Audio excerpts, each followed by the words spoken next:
This edition of the Ridley Report is brought to you by... I'm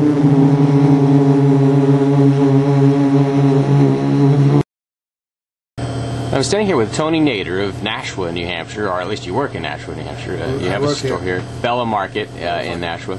And a couple years ago, I don't know how long ago it was, you had an incident where someone tried to rob you and you actually foiled the robbery with a pistol. Tell me a little bit about that.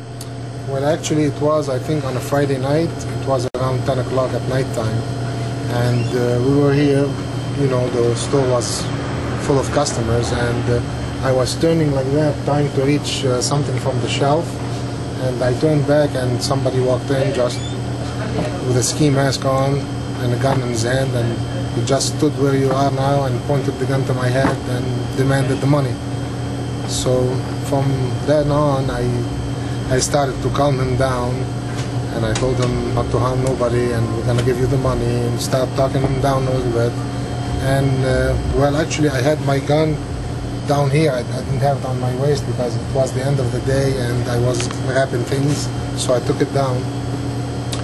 So I didn't have the chance to kneel down because he wanted my hand all the time here, and he had the gun pointed to my forehead. So after like 5 minutes, the guy was shaking. He was technically nervous, so I kept telling him, you know, why don't you leave and we call it even. Just I pretended that I didn't see you. The guy kept demanding the money, so after a little bit, I waited till the right moment and I went for his gun. And we started struggling a little bit, and when I let go of his gun, he fell down. Then I reached for my gun, and technically, because there was a lot of people here screaming, I couldn't exchange fire with him because it was really, probably we were going to put people at risk, not from me, but definitely from him. I was scared that he might shoot randomly, you know.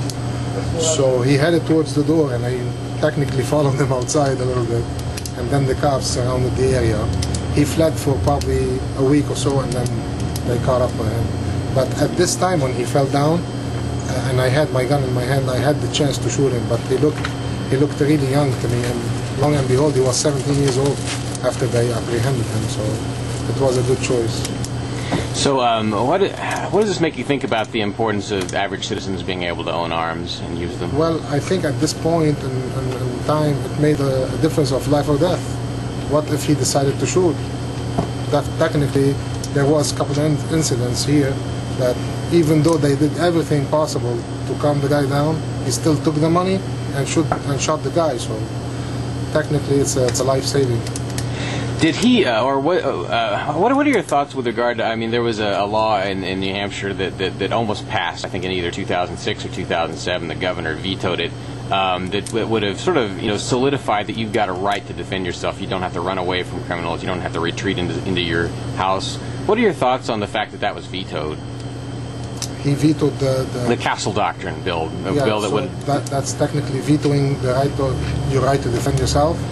To some extent, I mean, it was keeping the law the way it was. The law was intended to make more robust the protections for an individual defending themselves. Well, technically it's crazy. They should overturn this. You have all the right to protect yourself, at least in your business, in your house, in your home.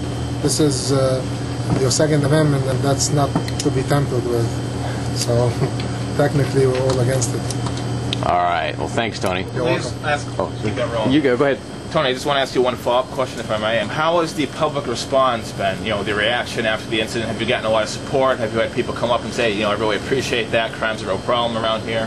Well, definitely we had a lot of positive reviews from our customers because I spent here probably till the incidents. It was quite like 2 years, and nobody knew that I carry a gun. Right. So technically my gun wasn't to intimidate people, or it was just for protection. Sure. And people were really happy because too many robberies around this area, and nothing was done. And after that, I'm telling you, still most of the stores still to this point get robbed on a not this one again. Not this one, never again. So, what year was it again that it happened? I think 2005.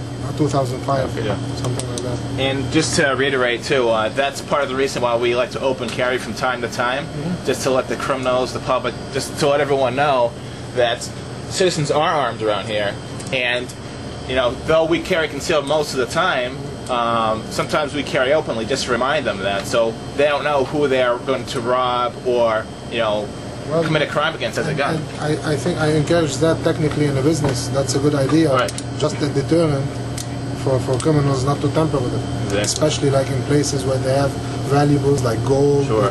grocery Cash. stores, cash. Yeah. That's a good idea. So Awesome.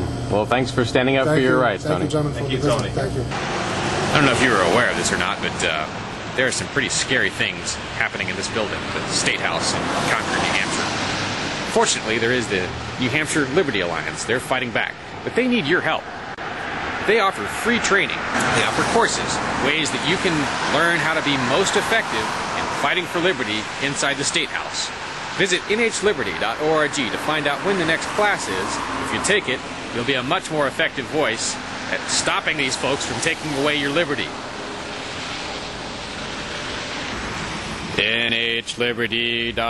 nhliberty.org